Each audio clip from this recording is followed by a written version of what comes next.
Good morning and welcome back to episode 6. Now, I actually went back and realized that I posted 2 episode 3s and then accidentally called the other one 4 or 3. So I've edited that now. So if you go back to video, I may not say it in the video, but it does say it on the actual cover of the thing. So my bad. You get mixed up in weeks and you're like, oh, right, I've done 5 of these already. So this is episode 6, guys. Episode 6. Holy crap. Yeah. I had a big coffee, so don't mind me. Now I'm drinking Pepsi. And my emergency to keep healthy. I also took my 1-a-day vitamin and fiber and all this other good stuff. Keep me up and running. Yeah. This is a cat pen. Anna got this for me. I think it was Valentine's Day. I forget when she got this for me. Might have been Christmas. It was something.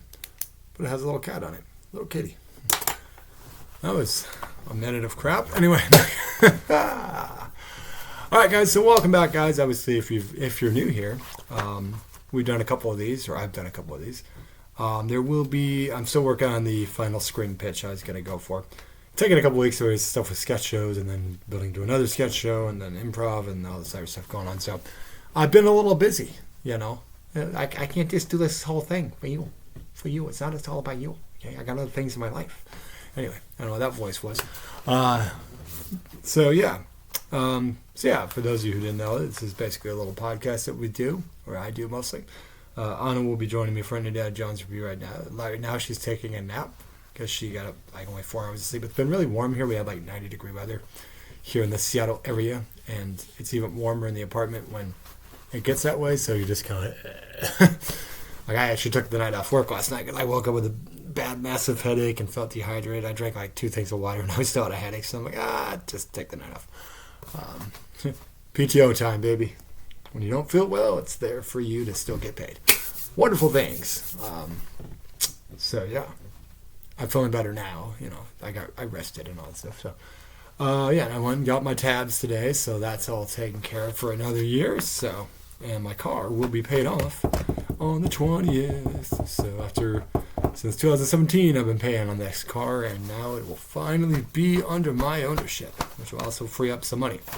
Yay, free money. Until, of course, it breaks down inevitably, and then I'm screwed. But knock on wood, that won't happen for a while. I can get this car to keep running. Like I said, it gets regular oil changes and appointments and take care of that stuff. So I'm keeping it running good. So it's got a lot of miles on it, but it still runs well. It's a Toyota, so you know. They make good cars. This is not advertising for Toyota to say that they make good cars. I've had a couple Toyotas, so. And overall, of the cars I've had, yeah, let's talk for a minute. I'm going to talk about some movies and things I watched in a minute, but let's talk about my history of cars. The history of cars that Adam has driven. So my first car was a Dodge Dynasty. I forget what year it was. Maybe a 94? No, that would have been too early. 98? I'm not sure. Anyway, I started driving. I got my license in 2002? Yeah, 2002. So I got my license in 2002. No, 2001. 2001. That's right. It had taken me a while. I couldn't get it in high school, and then I failed a bunch of times. Mainly because one time was just I wasn't ready, and I was too nervous. The other times was this woman was a total bitch. This old crabby bitch that there was one time I didn't get out of the parking lot. Because I was nowhere near hitting anyone. I just backed out slowly. I was zooming out, you know. I was backing out slowly, and she's like, "Oh, stop the car! You almost hit that." I'm like, "You failed." I'm just like, "What the fuck?" Yeah. And the other time it was I think I'd made sort of a turn from the wrong lane or something. Which it's fair and valid. But that second time I was almost laughing. I'm like, "Are you fucking kidding me? 5 minutes and you're failing me? What a bitch." Meanwhile, you got people who don't use their signals, cut people off left and right, drive like complete fucking maniacs, don't turn their lights on. Those people need licenses, but me, you're causing me, who has only been in with a car, I've been sideswiped and I've been rear-ended as far as when I've been driving. Other than that, maybe I hit a guardrail once because it was winter weather and I slid. And obviously because of the ice thing that hurt my shoulder, I slid down a hill when it was freezing rain, but that was beyond my control. But the car didn't actually get any damage from that. So yeah, I didn't hit any other cars or anything like that. So I'm a pretty, not to brag, but I consider myself a pretty safe driver. So anyway, that was 5 minutes to learn about how Adam is a safe driver and some other people are complete morons who shouldn't have licenses. So anyway, so in the history of cars, I had a Dodge Dynasty because my dad had bought it as a car, like a used car, and I'm trying to remember what year it was. I don't remember I know what year I had the car, but I'm trying to remember, what the hell year was it? Because it was a used car, but it was this big old blue boat, Dodge Dynasty. My parents really liked buying Dodges a lot, and Chrysler and stuff. American companies. I mean, they don't really care about that, but yeah, they always drove a lot of Dodges. Or we had a couple occasional Chevys and a Mercury, and yeah. We're here to talk about the family cars, Adam. We're here to talk about the cars you've driven. Get back on focus, buddy. Back on focus. So my first car was a Dodge Dynasty. I had that for about a year. The only time I think I had the battery dying at once just because I left the car on and ran the radio, and I just was jump it. It was fine. And I replaced a muffler on it twice because it came down on the way down to this Tecumseh Outdoor Drama that I had met Anna at. And then I got it fixed during the summer, and then it came off again. It was just like, God damn it, really? And what you got to think with the muffler is it mainly just makes the car loud. It's not like it's there to keep the car from being so loud, but it's overall kind of like there's certain things on a car that are there for a reason, but it's much like a body part, like a gallbladder. It's like, why do I have this thing? I don't really need it. It doesn't serve that much of a purpose. It's just there, So that's kind of as in mufflers, but actually what happened was before I went down to Tecumseh for 2003, I was actually coming down. We have this driveway that has kind of a dip in it. My parents' house does, and in Indiana, not here, but and I came down a little too hard on it, and it knocked the undercarriage out. So it's like, oh, and it was gonna be too expensive to fix. So then my parents gave me the Chrysler. What was it? Oh my God. I always called it the Beast or the Green Demon, but what the hell was it? It wasn't a Dynasty, so it was...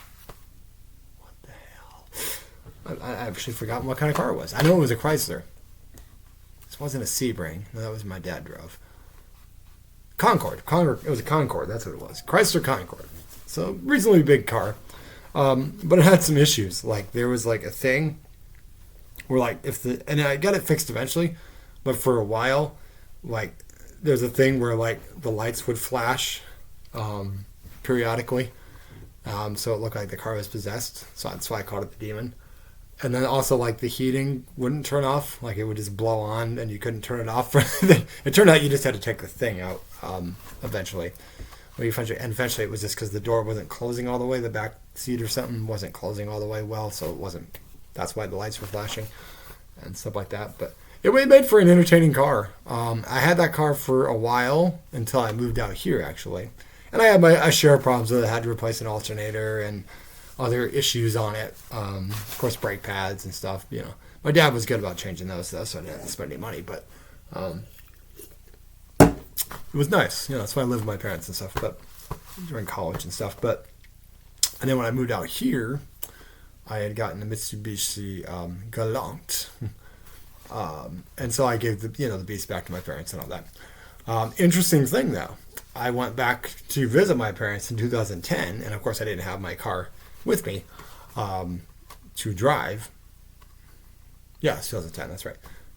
Late 2010, December 2010. So for Christmas, it was Anna had gotten me a airplane ticket to visit home, because I had been having kind of a rough year. I'd have my get back to the Galant in a minute. I'll talk about that. But anyway, I went back and my parents said, "Oh, well, you can drive this car. It's still, had some issues and stuff. It was having that issue where you can smell the antifreeze leaking and stuff. So it was already on its last legs. But I went to start it the last day I was there, and it just it was done.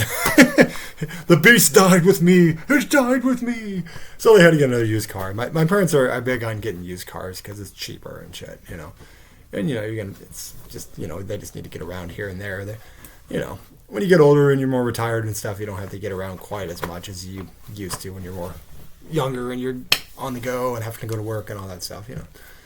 So it's just drive to the store, drive the church or something, whatever you're doing. But, like I said, my dad doesn't drive all that much anymore, especially at night, just because his night vision isn't the best. Mine isn't really that great either. But yeah, it's all about my family. This is about my family. We're not going to talk about anything else in the show. It's about family time. Family. Yeah, and then, sorry, I got distracted on the cars there. But that was just funny that the car died with me. It died with me. And then, the Mitsubishi Galant, I had gotten that car before I moved out here because I wanted to have something to drive out here that was reliable, and I knew the beast was never going to make it. So I had made payments on it, but the problem was, and that was going well until I moved out here. It wasn't I wasn't making the payments. The problem was I was sending it to my mom, and this is before a lot of, like, nowadays it's easy. You can just get on your phone or get on the computer and just like boom, boom, boom, paid, easy, no problem, and use your credit card or whatever, or your debit card. But at this time, there wasn't like the easy access there is now where you can just get on your phone and call, and like you had to literally go to the bank. You had to go to the ATM and check your balance. You couldn't just call and check it at that time. This was, 2008? So that was a ways it was. Like, things are definitely, I will say that's one good thing about technology. Technology can be a little extreme sometimes and like overboard, but that's one thing I definitely like, because now I can sit there and check my balance. I just call it 5 minutes on the phone. Okay, this is how much money I got. Okay, this is how much money I'm going to have after I pay this bill. Admittedly, when I moved out here, I wasn't as good about balancing things, so that was another issue. But the problem was I had my insurance dropped because I just ran into a bit of a fiasco financially. I lost a second job, and there was a whole big thing. And I had to make a choice like, well, I can pay this or pay this. But the problem is they added insurance to my bill, didn't tell me they had added insurance to it. And then basically that made my car payment default because even though I was making the full payment, they added the insurance payment on there. So that means I wasn't making the full payment. So that's what happened. My mom tried to do what she could to deflect it. But then basically it came to 2010. I went outside at the place I was living and my car was suddenly gone. At first I thought somebody stole it. And then it turns out, no, they repossessed it in the middle of the night while I was sleeping. It's like, thanks. So yeah, that was the end of the Galant. I had some good memories of that. It was a car that got me out here to Washington, and I got to see some of the United States in it and stuff. Minnesota, South Dakota, Wyoming, Montana, and a little bit of Idaho before I got into Washington. I drove into Spokane. I don't know how you say it. Whatever. I don't care. I'm from Indiana. Whatever. I'll say what I want. Anyway. But yeah, so that happened. That sucked. And the thing that pissed me off about them was they were so rude about it too. Because it's like, it wasn't like they were like, well, I think the problem was I was paying my mom through a debit thing or something like that. So I would send her the money and then she would make the payment with my money. But like, she would make the payment as opposed to me doing just like calling and saying, oh, here's the payment, So it was a bank in Indiana and I was in Washington. So that was a big mistake in my hand. In hindsight, if I had known more and known better, I probably would have just gotten a car when I got out here. But then I wouldn't have a car to get out here. So there was an issue. My parents were financially strapped at the time, and their car wasn't reliable enough to get all the way out here. They drove me to Minnesota, and then they drove back. So as far as I could afford to go at the time. So, so I needed something. So, it served its purpose. I enjoyed the Galant. I never had any, ever really. I got rear-ended on it and side-striped on it, but never had any, issues at all with it. I would just take it in. They say, oh, it looks pretty good. Just keep an eye on this, keep an eye on that, get your oil changes, all that stuff. But it was a nice car. I liked it because it had a sunroof, so I'd be chilling, get the sun, the air's flowing through me. That was the only car I think that had a sunroof on. I think maybe the Dynasty had one too. Yeah, I think the Dynasty did have one. So yeah, I like the sunroof. I wish I had more sunroofs. Then from there I went to God, what's the place called? It's got used cars. There's one in Auburn. There's one in Seattle. Car Hop, yeah. Car Hop, local place. And I ended up getting this Chevy Prism, which supposedly had a Toyota engine. Or no, they put a Toyota engine after it broke down 6 months later. Now, I'll fully admit I was broke off my ass at the time. I was trying to work a second job, and there were issues, and there was a whole thing there, but financial strapped. I've talked about it before, but So that was a whole issue, and so I did that. I don't know why I'm talking about all this stuff, just kind of tying into cars and shit. We're talking about cars today on the podcast, guys. It's what we're doing, so just roll with it. I'm going to talk about movies too, but hang in there, guys. It's a Friday. It's reasonably 70 degrees out. I'm not overly sweating. I'm good. So we're just going to talk about my history with cars. Okay, that's what we're here today. You don't like it? It's oh well. I mean, please keep watching. I'm enjoying this conversation, this moment we're having together. I'm just insane. Don't mind me. But yeah, so anyway, I went there and I remember I got it. And there was a momentary thing where I was like, yeah, I should probably have taken this for a test drive. Because, yeah, 6 months later, the engine blew. Now, to be fair, I don't think I did as well on the oil changes on that as I should have. I should have gotten an oil change a lot sooner. So technically, it was my fault, but at the same time, I didn't have the money to afford to pay it. And I was already making car payments on it, so I had kind of a back and forth with the warranty people. And then eventually they agreed to just get it paid, get a new engine, and call it good. But that took a few weeks of fiascoing into saying, I do not have the money to fix this car. I cannot go to work if I do not have this car at the time. Because what had happened is I'd been let go from a job, early in 2010 or about mid 2010. I'm back at now, but so it was all I had was the soccer job that I do at the time, and I was only making a little bit of part-time work there, so it was I cannot afford $1,000 to pay for the freaking engine. So luckily that worked out, and then they put a Toyota engine in it, and I didn't have too many issues with that car. It basically the worst thing was the window got broken on it because my dumb ass forgot to take my video camera at the time out of the back seat, and I went to see a friend's show, and I came out and oh, my window's broken. Well, shit. Why would they do that? And I'm oh, shit. Oh, the camera's missing. Yep, they took that. So, Seattle, baby.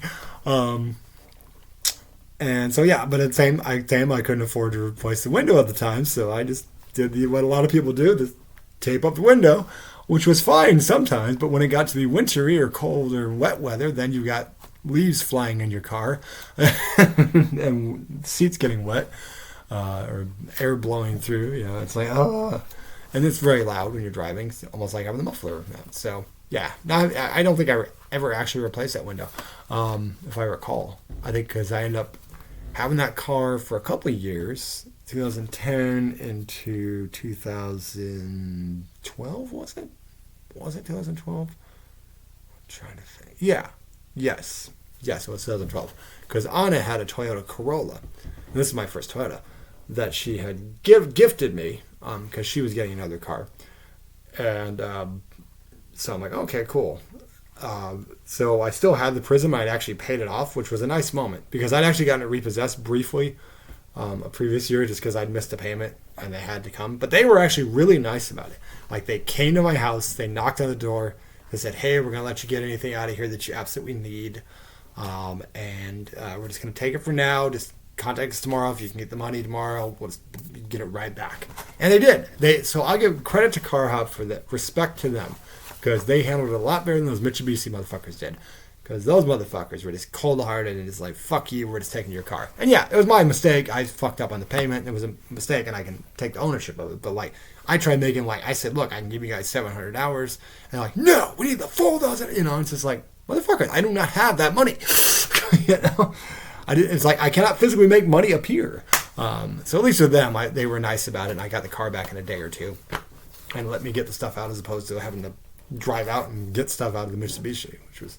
That's what I was saying. Banking people can be total arseholes. Now, yeah, you got to pay your bills and all that shit, so I understand that. But it was still just the way they handled it was so cold-hearted. But I had paid that car off because it was a reasonably, cheap car, all things considered. And it served its purpose. It got me around a lot. I went north and south for. I went all the way to Olympia, all the way up to Everett. Up to. Bellingham for when I was doing acting up there. It's it got me there. I had a couple flat tires along the way and I had to replace the brake pads a couple times. I had to replace a belt on there.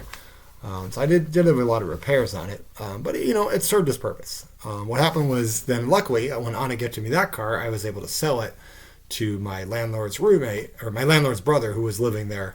I rented a room out of a house for several years in Auburn. when I was living down there. And so he said, I just need a car that my wife can drive the store and back with. And I'm like, well, that's perfect for that, and he ended up replacing the window and all that stuff, so it wasn't a big deal. And I think I made like $200 off it. It wasn't like a huge sale, but yeah, it's $200 in my pocket. And he was really nice. He was also, when the Toyota, I had two minor issues come up with the Toyota. One, I just happened to, a rock had like hit the front end of it or something like that, and it was having some problems with like, I thought it was like the brakes or something like that, but it turned out to just be like a pulley that was keeping things together. And, Midas was going to make me like redo the entire undercarriage, and it's going to be thousands of dollars, and he replaced it for like $10. Because it's like that's why I stopped going to Midas, because it's like they don't even get under the car. They say, the computer says this. It's like, well, maybe you could get underneath the car and see what actually the problem is, as opposed to like just saying, well, the computer said this. It's called being a mechanic, guys. And I'm not a mechanic, so I'm not going to sit there and tell them how to do their job. But maybe don't rely completely on a computer. Computer a little bit, certainly, but sometimes just being a mechanic is getting underneath there and seeing what the issue is. And then there was another issue, which was like, I forget what it was, but it was just like a little screw. It was like $5 or something. So both times he replaced it, I paid him like $100, and he was totally cool with that. And so that's all you got to pay me. He was really nice because he used to work. He was a mechanic before, and he had worked in, so he knew exactly what he was looking for. And like, this is easy. And my landlord was nice enough to replace my brake pads, and I paid him too, a little extra money. Super nice for him to do that. Didn't have to do that. It was totally nice of him. Good people. But yeah, so when I got the Toyota and all that, other than those minor issues, the issue I had with that was that Anna was gifting me the car, but because her parents had co-signed, I had to pay like extra $400 to actually. So it's like, it's a gift. Why do I have to pay shit for a gift? It was one of those kind of annoying things that I learned about in Washington. And I was like, well, that's a stupid law, Washington. That's just stupid. Indiana, my parents just gave me cars. Here, this is under my name. Just have it. Why was this a problem? So there were definitely several times when I moved out here that Washington laws, I'm like, what the fuck? That's stupid. I like Washington overall, but there are definitely things where I'm like, this is stupid. Why is this law passed? Like, if you're in Washington and you're driving and you randomly get that stupid fucking thing where it's like, wait for the light, little thing to turn green before you move, and we'll all be backed up 20 cars behind this thing. Or we could just go. Or we could not have these things where it's like, well, reduce speed limit to 30 miles per hour. You were going 50 a minute ago, but now we're going to make you go 20 and slow everyone the fuck down because no one knows how to merge. That's just a Washington traffic rant. Keep up the good work, guys. But anyway, I've ranted for 20 minutes about these cars, haven't I? Anyway, so yeah, I had the Toyota for a couple years. It was right till 2015 that I had it. And it ran pretty good. There were some alignment issues because Anna had been in a car wreck when she was in Louisiana that I think kind of messed the alignment up. So there were times that it felt like it was kind of leaning a little bit. So Midas may not have been off kilter on the alignment issues, but it really wasn't the issue at the time that needed to be fixed. That I was not going to pay no $1,000 because I didn't have $1,000. So anyway, after that, after I moved in with Anna in Lake City, I was going to go to work, and then like suddenly the steering wheel just not going to turn anymore. Okay. And so that was a big issue. I took it to the Toyota near our house at Lake City, and they're like, oh yeah, this is going to be like $1,000 to fix and all that. So I'm like, okay, let's work on possibly trading this in for whatever value or parts it has. And my credit at the time sucked. I fully admit it's because I'd had some issues with the credit card, and then the car being repossessed didn't help and all that stuff. But, it is what it is. We make mistakes, and then we learn from them. But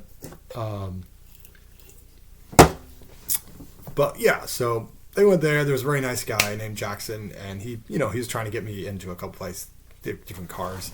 Showed me a couple different cars. I test drove a couple of them. But then we ended up having to, because my credit was not great, I ended up getting this Ford Fusion that was there, which is slightly used. It wasn't too bad a shape. It did have heated seats, which I have to say, heated seats are very nice until they stop working.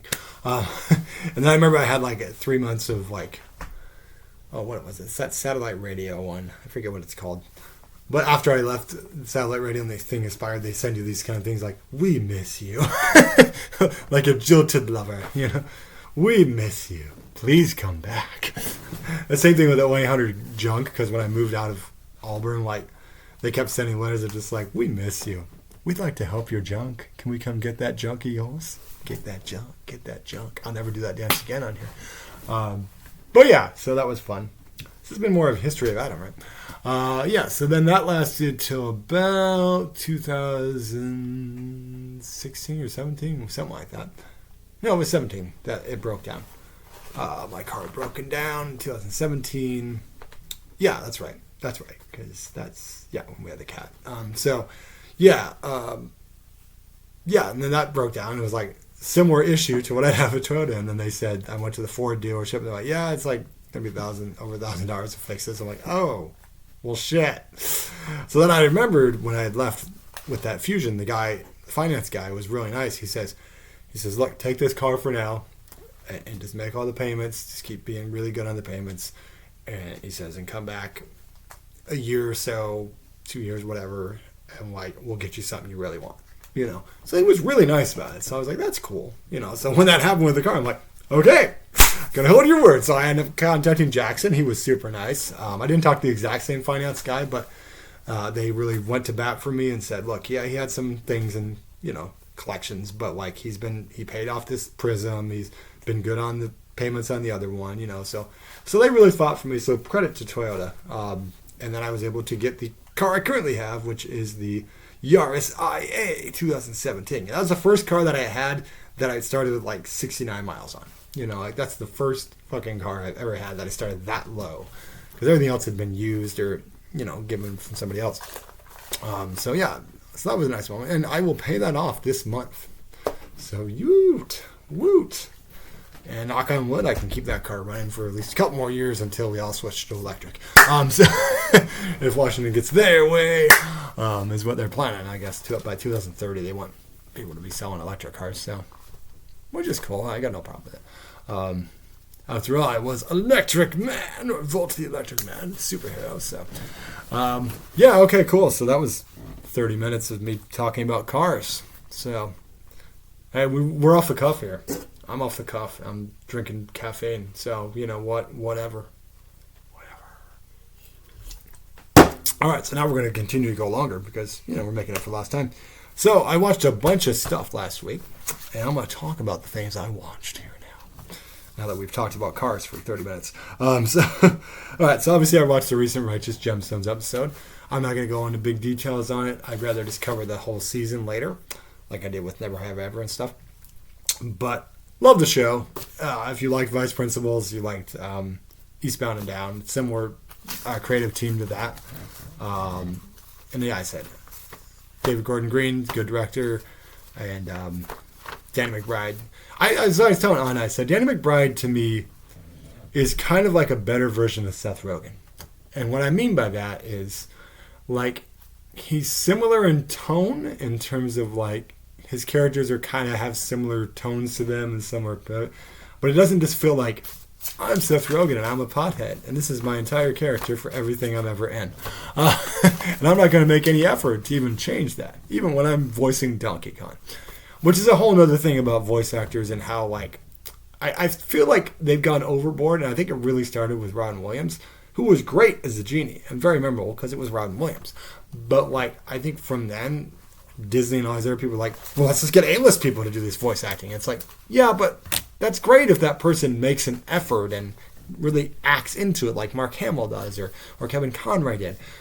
But then when it's Seth Rogen or some other people that just don't even try, and it's like, hey, this is me. This is my regular voice, and I'm not going to even try to change it.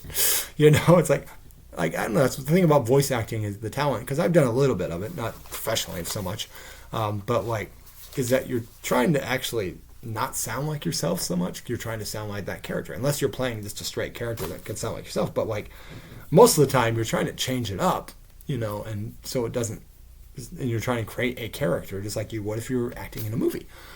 Except that you're doing just voice. So it's like, it bothers me when it's just like, yep, I'm just doing a voice, and I sound exactly like I would if I was, compare that to Jack Black, who I feel went all in on Bowser, and has done, Kung Fu Panda and things like that, where I don't feel like, yep, that's just Jack Black. I definitely hear, and you can hear Jack Black, but it doesn't sound exactly like Jack Black. He's created a character. Whereas Seth Rogen's is like, hey guys, I'm Donkey Kong. I'm stoned. Woo. You know?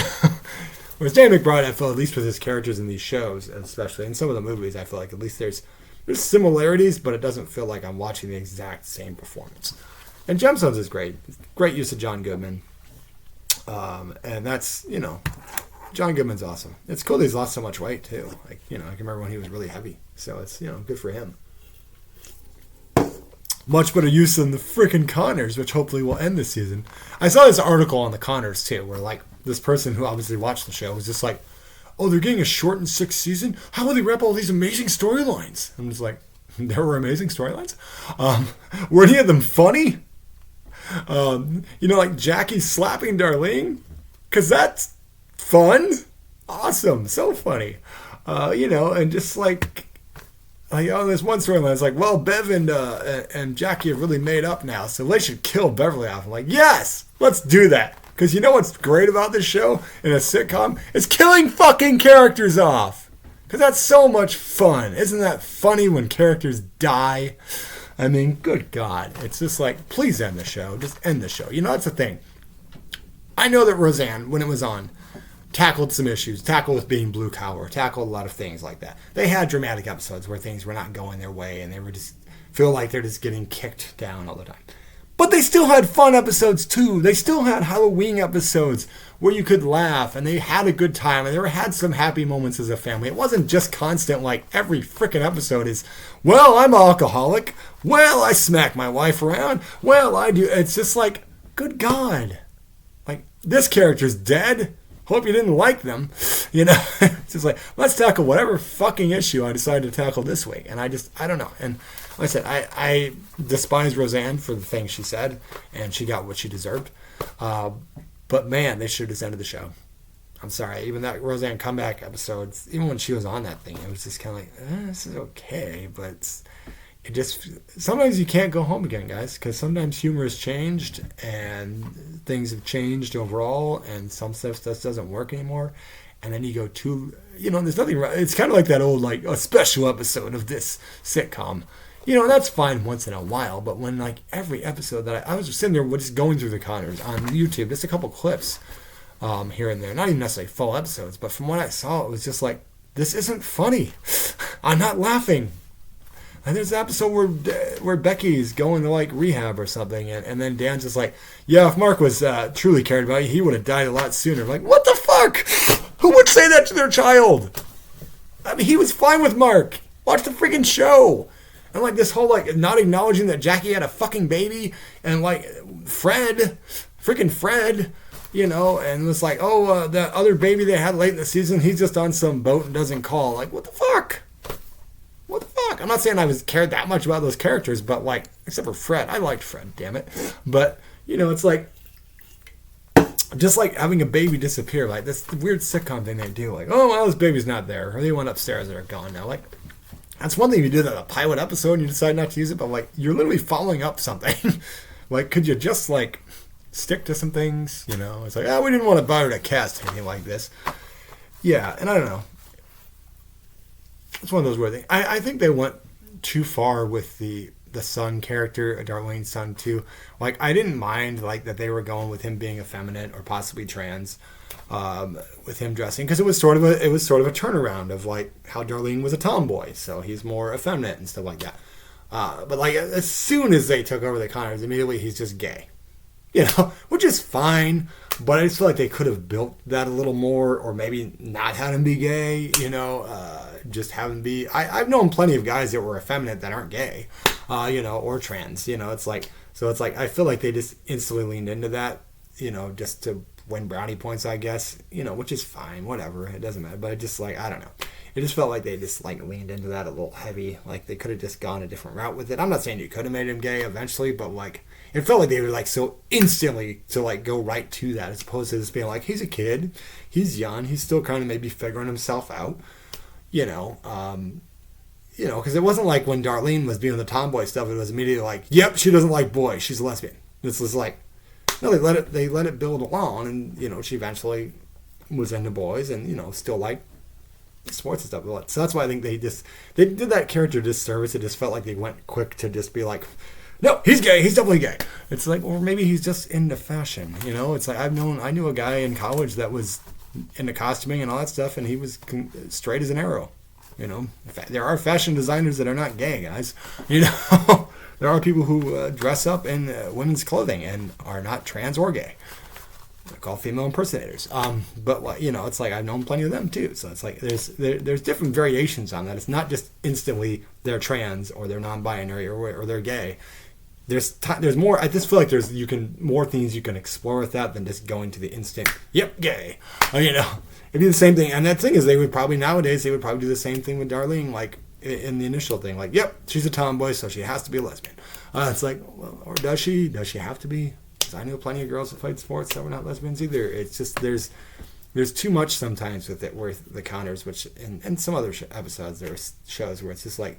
It's like the instant thing, and it's like nothing wrong with it. By all means, introduce as many gay and non-binary and trans characters as you want, but like, just don't like make it so obvious what you're doing, like as opposed to being like, yeah, no, this is how we want to take this character, and this is how we envision this character. Or we think this is where the direction the character is going to go, as opposed to like, oh, Roseanne's out of the way now, gay. So it's like, I don't know. That's just how I felt about it. That's just my own personal opinion. If you love the show, great. That's fine. Like I said, I think Laurie Metcalf and John Goodman are great. I like Becky. I've always liked Sarah Gilbert just fine. And the rest of the cast is fine. I was just like, man, I'm not laughing at any of this shit. I do think the guy playing Darlene's love interest is pretty good. He's probably the best new character they've introduced. He's pretty funny. Yeah, the things I've seen with him are pretty funny. Like, he seems like a decent comedic actor and stuff. I didn't like what they did with Johnny Galecki. I know he was on Big Bang Theory, so he couldn't be there all the time, but just like, I can understand him being sort of like having some effect of his brother dying in a war and shit. I understand dealing with that, but like just having him completely like, nah, he's just a deadbeat dad. He's not gonna be involved at all. Like, that's not his fucking character at all. So to me, that just bothered me. It's like, well, we couldn't get him back for full time, so let's not even bother. Why? And if you don't want him to be with Darlene and they don't have to be together, but like him just not being in the kid's life, it just feels so cliche of like, these damn men and these deadbeat dads. I'm like, well, that's not always the case either, guys. There's definitely situations where the father is very much wanting to be in the life, and and the mother isn't exactly fit to friggin' be, look at the case with Jeremy Renner and his ex. Like, they literally both had to pass drug tests. He passed every time, she failed every time. And she also has some other mental issues, which isn't a judgment on her for that, but like, it's like some people need to deal with their stuff and not be around children. Just the way it goes. But I think there is a narrative sometimes, whether it's Hollywood or whatever, where it's just like, yep, men. And don't get me wrong,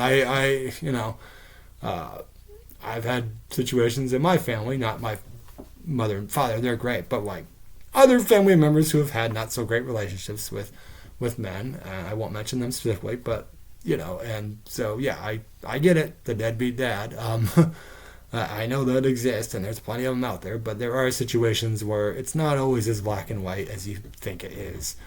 Sometimes there is a situation where the father wants to be involved, but the mother's very, overprotective, or the rest of the family's very.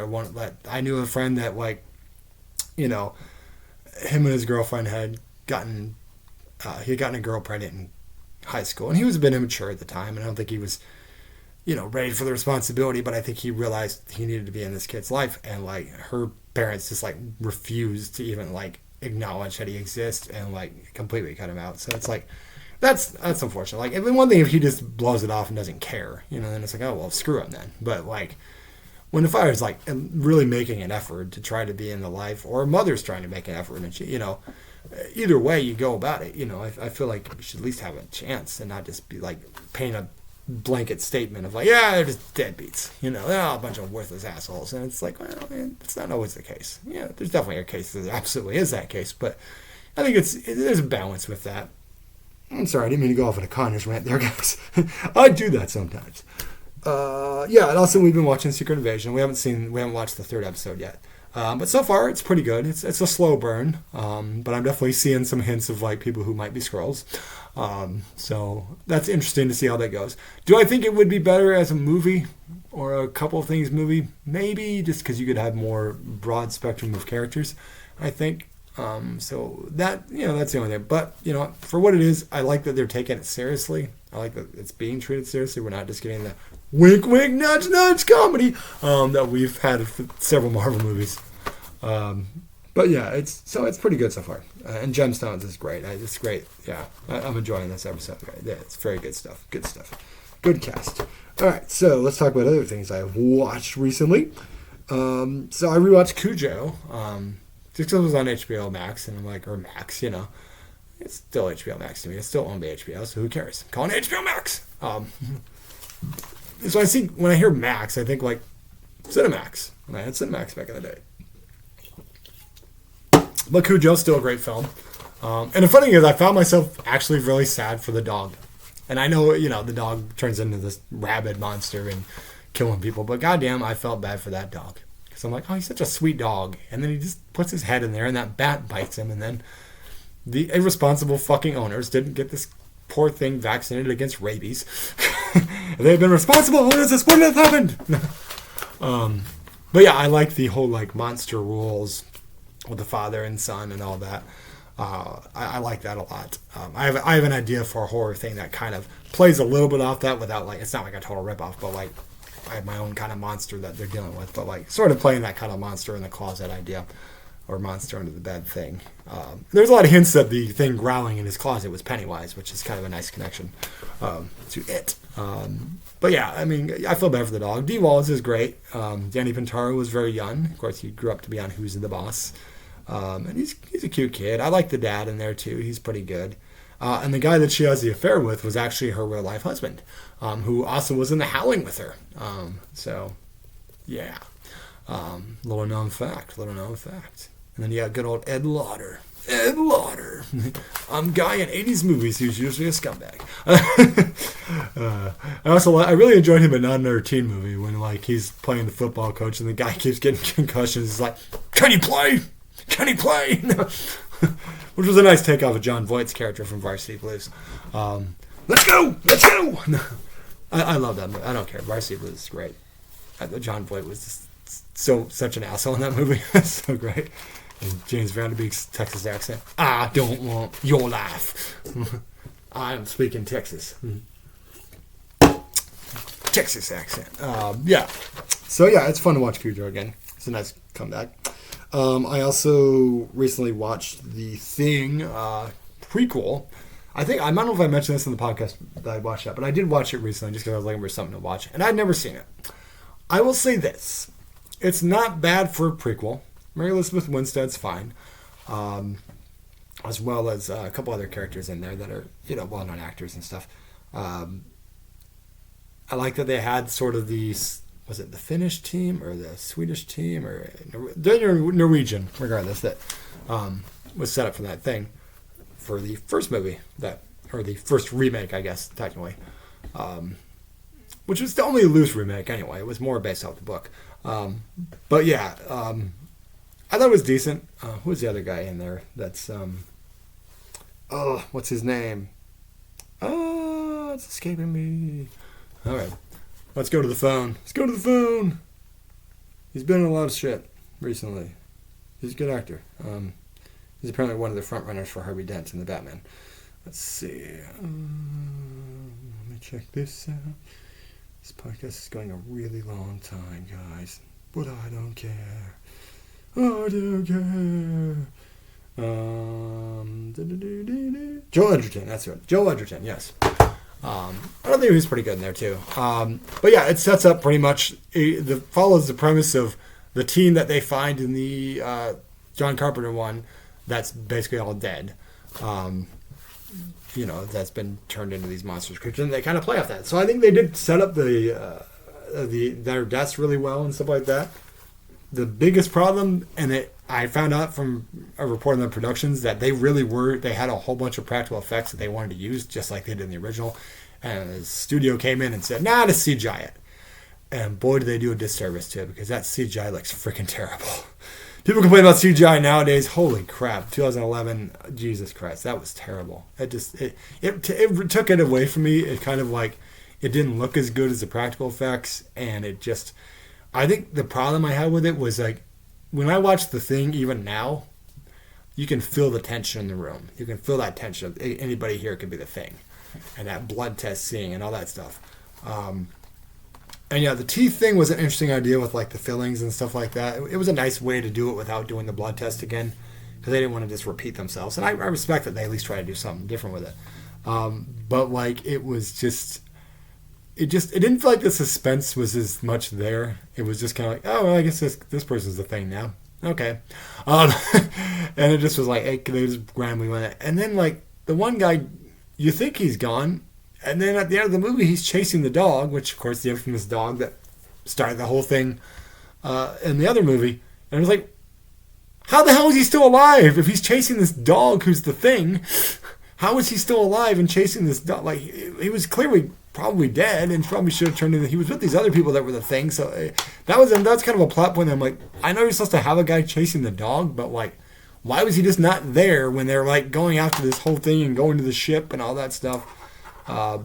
Yeah, so that was my only downturns about it. So it's not bad. It's a decent companion piece, I think, to the original, or like the original remake. And the 50s movie isn't bad for its time.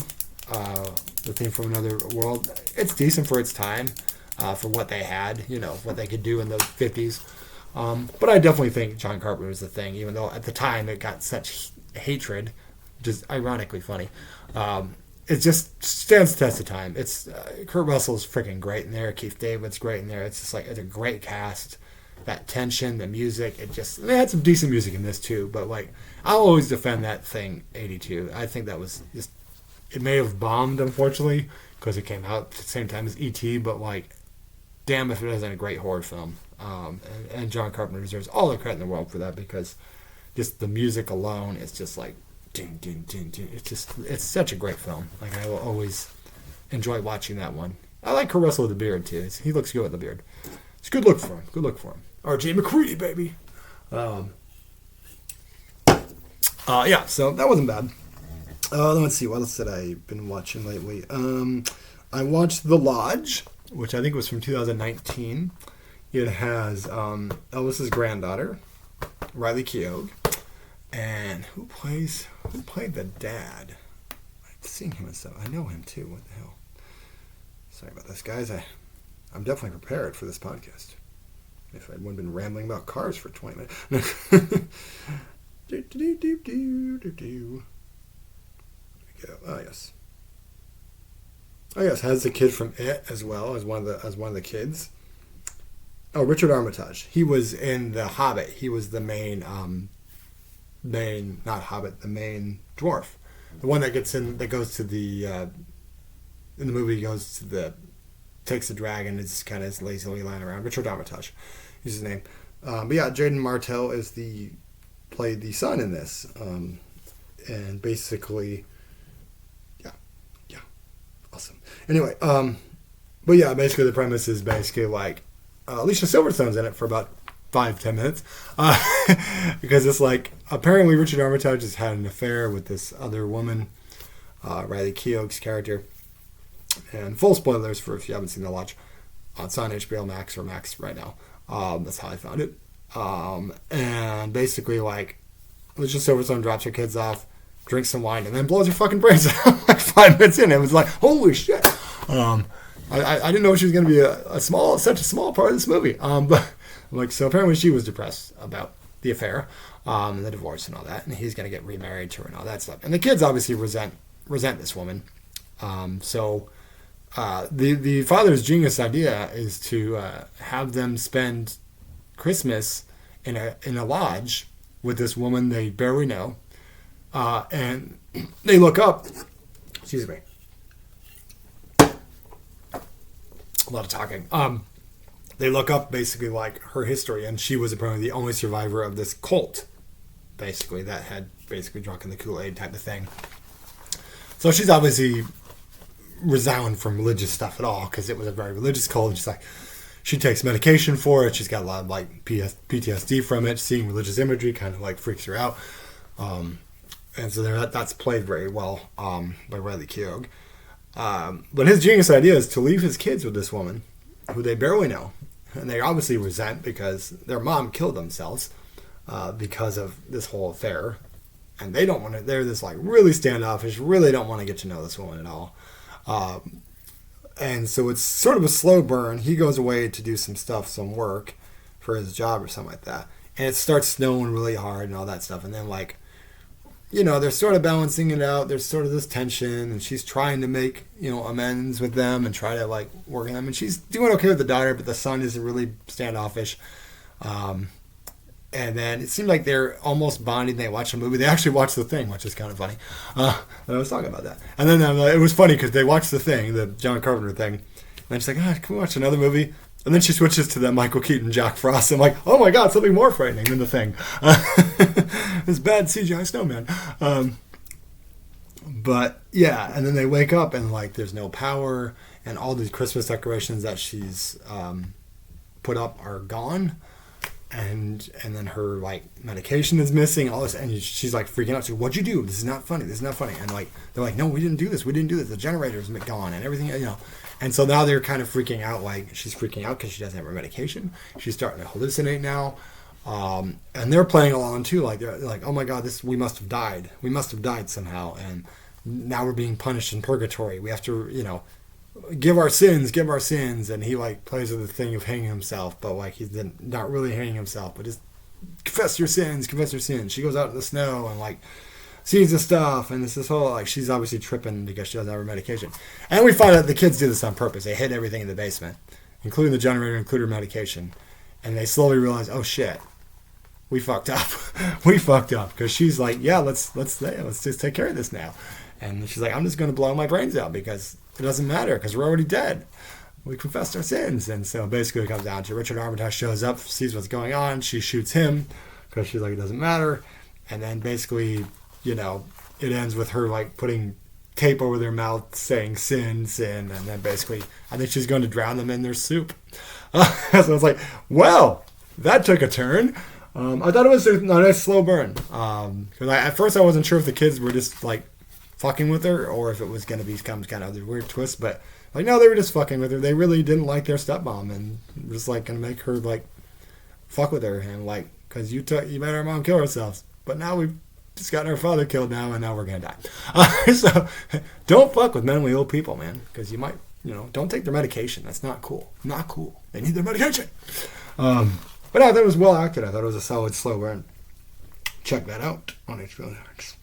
Also, I watched Megan finally, the one with the robotic kid, sort of, I kind of call it PG-13 Terminator a little bit. I thought it was pretty good. It was a nice PG-13.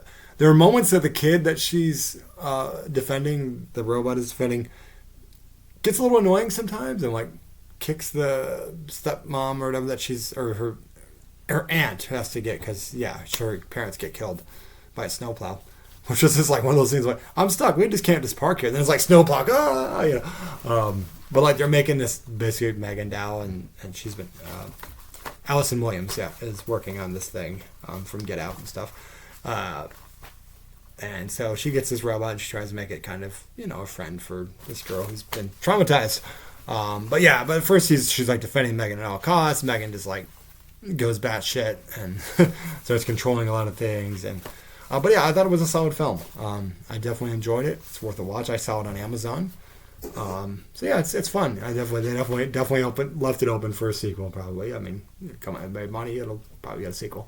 But yeah, I thought it was a solid kind of Terminator-esque film, and I enjoyed it. So check out Megan. Definitely good solid premise and creepy with the eyes and stuff. Very much Alita Battle Angel with those eyes. Let's see then. Okay. And then the final film I'm going to talk about is Under the Skin. Oh boy. This was a film from, what year was it made? Let's look that up real quick. I don't remember what year it was made. I remember seeing a trailer for it when I went to see a movie. And I'm trying to remember what year that was. But So under the skin, there it's popped up when I did that, and then it went away. You can come back. 2013. Okay. So, how to describe such a film? Basically, Scarlett Johansson in 2013 made this very weird film where she's basically an alien who kind of takes on this human skin, essentially, and then seduces men basically to their death and crumbles them up into... It's weird. It's very, very weird. Moments, I would say, kind of boring here and there, but but not bad. It's very much an artistic film, like a very artist. I'm an artist. This is my artistic film. But it's definitely very weird. She's clearly kind of has, like a skin of her usual self over like this like alien skin, basically. And you don't find that out until close to the end of the film and all that. That she's an alien, basically, and then this guy sets her on fire. But for those of you, I'm not trying to sound like a perv here, but for those of you who are always like, man, I wonder what ScarJo looks like naked, this is your film to see what ScarJo looks like naked. So because she's naked throughout most of the film. So there you go, guys. If you were ever curious of what Scarlett Johansson looks like naked, for any of you little pervs out there, there you go. But understand it's not like done in a like porny type of way, porny, I guess that's not a word, but it's not done in this like, look at her, or overly graphic sex scenes or anything like that. It just kind of plays into this kind of artistic way, which is probably why she did it, because it's, for the character, it's an alien. They're just studying these, scummy men, basically. But like, yeah, it's definitely done in an artistic way, so it wasn't necessarily like yep, here we go, But yeah, if you ever wanted to see her naked, there you go. But I understand, like I said, it's done artistically, so I think that's probably why she did it. But yeah, I was always curious about that film, because I remember seeing a trailer, I'm like, oh, that's so weird looking. I wonder how, it's definitely science fiction-y. So yeah, there you go. Finally, I watched this Catching Killers little documentary thing on Netflix. I watched the third season, because I guess there's a couple more seasons before that, so they covered things. But they covered a lot of like murders and things like that. Like they covered the Atlanta bombings and stuff like that, and the people they found, this crazy religious guy for that. They talked to like the detectives who worked on it, and then they talked about the Washington D.C. sniper case, which was, man, that was screwed up. Yeah, but it's an interesting documentary. So if you like documentaries about, like, it wasn't so much the true crime thing, which like sometimes you get these true crime podcasts, or you get these true crime. It's like, oh, I don't want to hear about freaking Jeffrey Dahmer, but like, it's like there's times that it's like it's interesting to look at, like it's interesting to see it from the detective's perspective and like how it affected them and how it affected their lives.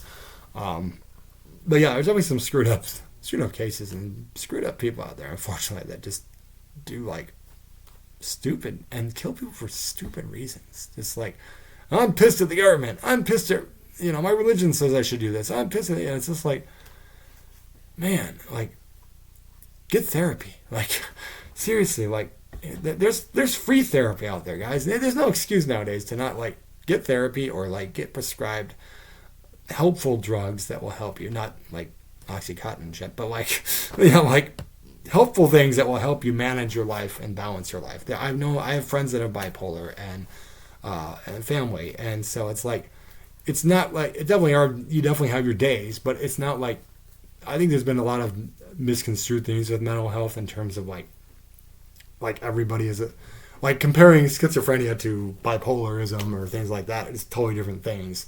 So they shouldn't be comparing the same thing, or like psychopath people compared to like, there's different things. And I think a lot of them kind of get glommed together, and I don't think that's fair. Because people have their days that are just like, but like there's reasons for it too. Sometimes it's just trauma, and situations that happen that cause things like that to happen. Sometimes people who have gone to war and stuff like that have the PTSD stuff going on. And we see sometimes they're able to cope with it and get the help they need or medication they need or whatever. And sometimes, unfortunately, things go bad. And that's just how it goes sometimes. But But yeah, so I think it's interesting to watch it though, just because you just see how many. It's just, and it's depressing sometimes too. I'm just like, man, there's just so many mean-spirited and just messed up people out there, and some of it's just like, it's not even necessarily a mental health thing all the time either. It's not even necessarily like, if you want to go into shooting stuff, it's not even necessarily a gun thing. It's so much anger. Like, there's just so much anger and hatred out there that, like, it's just confusing sometimes. I'm like, why just like have so much hate in your heart for that? So, oh my God, it's been an hour? Holy shit, I've talked a long time. Oh, well, you're getting a big podcast today, guys. So we'll have the Indiana Jones. I might save the Scream thing for tomorrow or something, because I've talked a lot. I need a break. But anyway, let me just wrap this up real quick. So, yeah. Didn't mean to talk for an hour. It just kind of happened. But yeah, it's just screwed up. I hate that anybody hates anyone for any reason, without some kind of justified reason. Like, you know, if someone hurts your family, I get that. Or hurts your friends or things like that. I can understand that. Or abuse, you know, dealing with abuse certainly is relevant. But, like, just hating someone for, oh, your skin color is different. Oh, your religion's different. Oh, your sexuality or gender or whatever. It's stupid. It's just stupid, guys. Just like, why? I treat everyone that, you know, the old saying is like, treat me how I would treat you. It's kind of the old classic saying. Like, and I just try to do my best to be a good person. I'm not perfect. Nobody is. But I at least try to be respectful as I can to everybody, you know, no matter what they look like or what their beliefs are, you know. Unless they're just completely off the rocker. You know, I won't get off on the anti-vax people, but good God. But for the most part, I try to be a reasonable person, and I don't hate anybody, you know, unless you've done something absolutely unforgivable. I'm usually pretty, like, lenient on things and try to be respectful to everybody. And at the same time, if you deal with someone who's a complete a-hole or does something horribly to you, you shouldn't expect that every single person that looks like that or is like that is the exact same. Because, you know, for every Jeffrey Dahmer, there's plenty of gay people who aren't killing people and eating them. You know, for every O.J. Simpson, there's plenty of African Americans that are not murdering their wives. I'm getting away with that. You know, there's lots of different situations, and whether you believe that or not, that's your prerogative, whatever. But I'm just giving examples. But, like, I don't know, it just feels like too many people, like, they get so sucked into a movement or a political movement or whatever, or a social movement, that they just, like, go out of their minds. And it's just like, I hate you because of this, or I'm angry because of this. And it's like, yeah, we all get angry sometimes. I get angry, but there's a difference between being angry and, like, going off your rocker, so to speak, and being angry and just being like, okay, I was out of line, I deal with it, I go home, I play a video game, whatever it is that you blow off steam with, and you let it go. Or you go to therapy, or you do whatever you got to do. You know, do what you have to do, guys. I said mental health is important. Your physical health is important. Take care of yourselves out there, guys. And this has been, you know, I feel like I'm like Maury Povich or something here. But you know, like, take care of yourselves. Be respectful to other people, man. Like, even if you don't agree with it, you know, with the trans thing or something like that, even if you don't understand it, just be respectful, guys. There's no reason to be, like, hateful towards people like that. They're just trying to get through life like anybody else, man. They're not trying to brainwash your kids. And I got news for you guys. No one is going to brainwash your kid into being gay or trans. If they already are in their minds, they might know at 5 years old that they are gay or trans. That's how it works. It has nothing to do with, oh, well, this book says this, and they read this book, or they saw this trans person, or they watched this drag show, and therefore they were brainwashed into being... No, they weren't. If anything, it opened their mind to realizing things that were already there, most likely. Now, they may not know exactly what it means. They may not be able to just come right out at 5 years old and say, I'm gay or trans, or know exactly all the things, because there's so many spectrums on it anyway, you know, in terms of, like, you know, being non-binary, or whether you're going to go through the hormonal stuff, or whether you're going to get a sex change, or whether you're just going to be a drag queen, or whether, you know, there's lots of different, like I said, with the Connor scene, there's so many elements and so many different binary things that, like, some people just live their life and are happy. Let them be that way, guys. They're not trying to brainwash your kids. They're not trying to come into the bathroom. You know, they're just people. You know, let them be. And they'll let your dumbass be too. You know? if you're not going off all these things, then don't. And I try not to get political, but I'm just making a point. Some stuff shouldn't be political, frankly. But, it's like political stuff should be, man, what are we budgeting to fix the roads and bridges and help our schools and stop having homeless people have to be on the streets? What are we doing for that, as opposed to, well, I don't like what you do with that person of the same sex, or I don't like that you identify as this. What is that? It doesn't affect your life in the slightest. It does not affect your life in the slightest, guys. And I don't care what the Bible says, guys. The Bible is just a book. It's just a book, like Dr. Seuss. But it is, and there's nothing wrong with it. If you use the Bible right to live a good life and be giving and helpful and loving to people of all walks of life, like my late Aunt Carol did, then great. I said, my mom and sister go to church, but they don't go hateful towards anybody. They're good people. And like, I have several friends that go to church, but I know friends that go to church and still cuss and still drink or smoke weed or whatever. Who cares? This life is basically this. Like, you're living your life, and eventually we all pass. It's going to happen to all of us. But so why not live your life with some happiness in it? That doesn't mean you're not going to have depression. You're not going to have days where you're just like, man, this sucks. This has been a shitty day. My car broke down. And That's going to happen.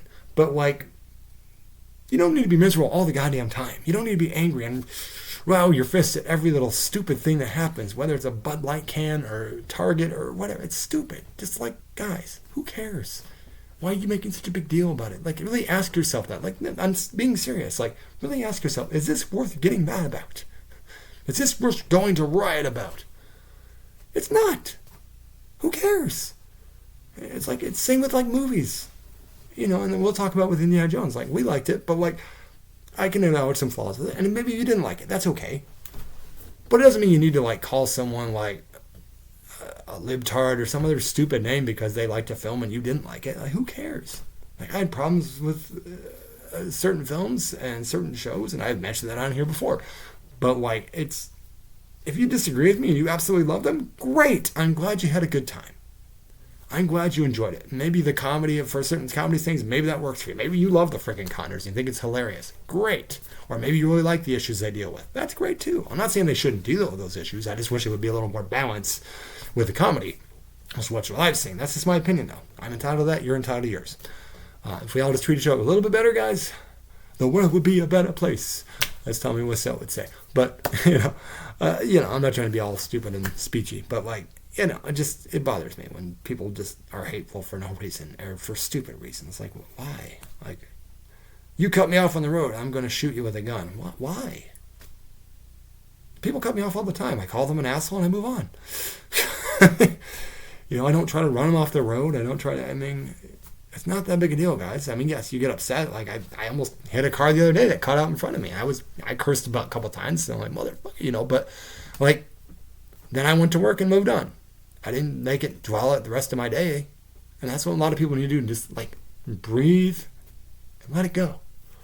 Some stuff just ain't worth getting upset about. Oh, they cast this character this way and it's not the way I would have done it. Okay, that's fair. I don't always like certain castings either, but it is what it is, guys. They're going to do what they're going to do. They're going to remake every damn movie they want, and that's nothing we can do about it. We're not in control of those studios and be able to no. But at the same time, if movies bomb, then they might get the message of maybe we should stop rebooting this shit. Just maybe. But it is what it is. Anyway, guys, I'm going to wrap this up because it's been 1 hour and 8 minutes. And I've gone off on tangents and talked about cars and movies. I hope you enjoyed this, guys. I hope this discussion has been good. Even if you disagree with some of my opinions, that's fine. Just be respectful in the comments, guys. We don't need to have a big war in the comments. And if you do say something derogatory in the comments, I'm just going to report it. Then it'll be taken out. That's just where it goes. This is not about engaging. It's just you're going to be hateful. I'm not going to engage with you at all. But I try not to stay too political on this thing. And some stuff, like I said, shouldn't be political to talk about. But, it is my podcast, so I can say whatever the hell I want. So anyway, but I try to stick to kind of movies and just daily life or the stuff about cars, So I hope you like this podcast, guys. This is episode 6, 1 hour 9 minutes. Holy crap. I've talked a lot. I'm going to shut up now. I'm not going to talk for a while because I need to rest my voice. Holy crap. I still got to drink my emergency. It's been sitting here this whole time. Anyway, guys, thanks. Like and subscribe. Hope you enjoyed the podcast, guys. Feel free to share thoughts down below, respectfully. Even if you disagree with me, lay your points down. Happy to hear them. Happy to debate. That's fine. If it's a respectful debate is always okay to me. If it's just like, call me names, then okay. Then we're not going to engage, and I'm probably just going to delete your comment. But just being honest. But yeah, guys, hope you enjoy this. And like I said, I'll work on the Scream thing and a couple other ideas I have that I still want to work on, but I've just been busy with sketch shows and things like that. So thanks, guys. This has been fun. Have a good day.